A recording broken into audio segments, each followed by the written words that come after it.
in what, as we found out tonight, has been accurately described as a fire engine truck red congressional district. But despite that, we put forward a campaign that was based on a set of values that I still believe even tonight are enduring. They are not tethered to one political party. They are deeply rooted in our democracy, and I have confidence that as we go forward in this congressional district, in our state, and in our country, those values will be ascendant, and they will be ascendant as early as tonight.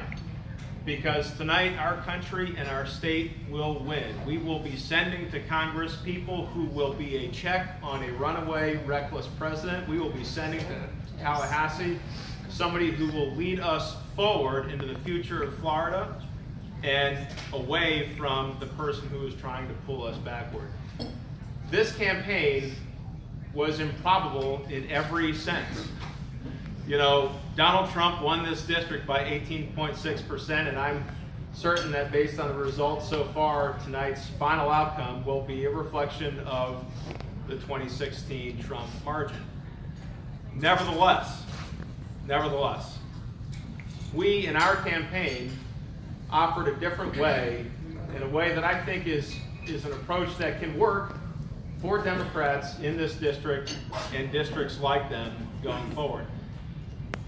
I never, ever could have imagined standing before you when this campaign began in January as a candidate for Congress, let alone standing before you as this campaign is now over as somebody who endeavored to do right for you and for our community and for our country. None of this could have happened without each and every one of you. There are a number of folks who have made this especially possible, and I want to thank them. I want to start by thanking my family. My family has been with me, of course, in every single thing I've ever done as I've pursued public service in the FBI and the Justice Department, and now most recently as a candidate for Congress. My children and my wife have sacrificed greatly during the last 10 months, and I'm eternally grateful to them. So thank you, Celeste. Thank you, Luke.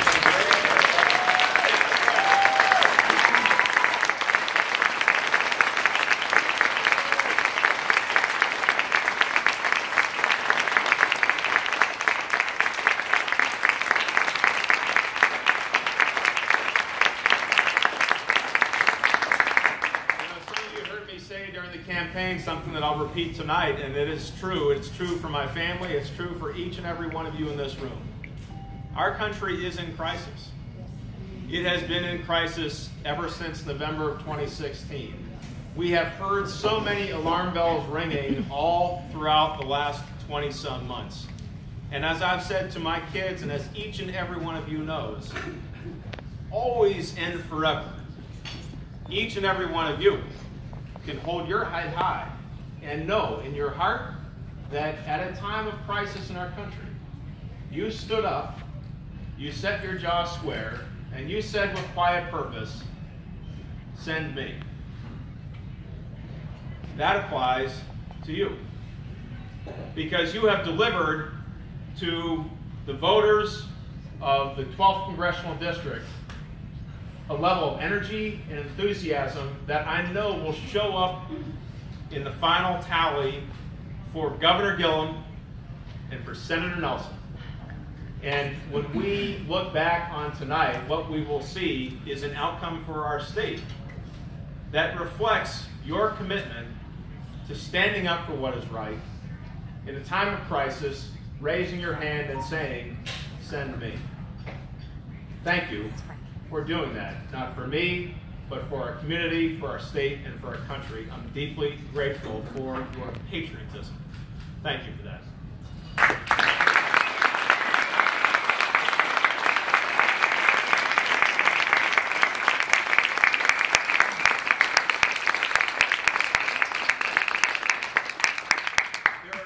Extraordinary volunteers in this room who have done so many great and good things for this campaign. I cannot possibly begin to thank each and every one of you by name, but let me try to at least thank a few key ones without whom none of this would have been possible. John Ford and Karen Ford. Look at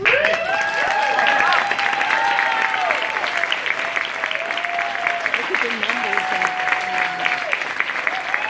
55 against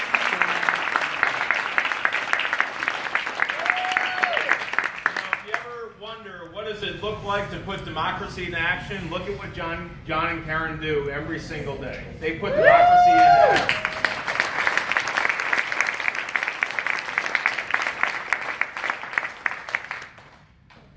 John and Sue Schaefer, Joe and Bev Childs. I see the Schaefers, and I thought I saw Joe. There's Joe. Thank you so much for all that you've done.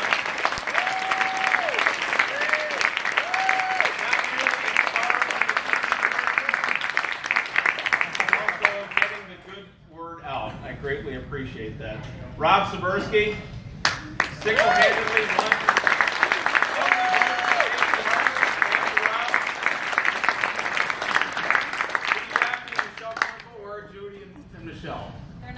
They're not here tonight. Judy and Michelle are two people who we all owe a great debt of gratitude to. They have been working tirelessly for our campaign and for the greater cause every single day for so long. And if you have the opportunity to reach out to them and thank them, please do so.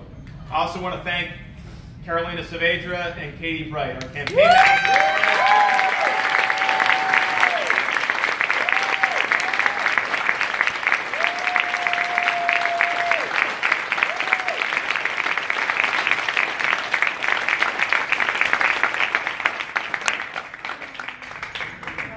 Two Stetson Law alums who have done extraordinary work before this campaign, extraordinary work during this campaign, and have an extraordinarily bright future. Thank you, Carolina. Thank you, Katie, so much for your sacrifice and also for your commitment to a cause that is much greater than any single campaign. Thank you to Melissa Doff.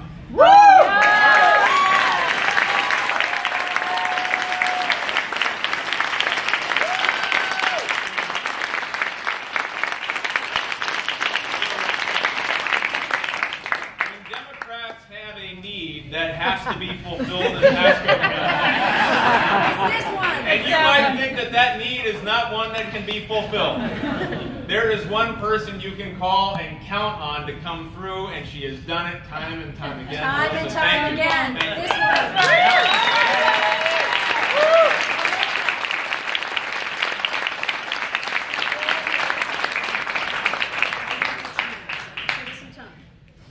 I will be very brief as I wrap up our remarks because I'm looking forward to celebrating Governor Gillum. I'm looking forward to celebrating Senator Nelson. I'm looking forward to celebrating a Democratic-controlled United States House of Representatives.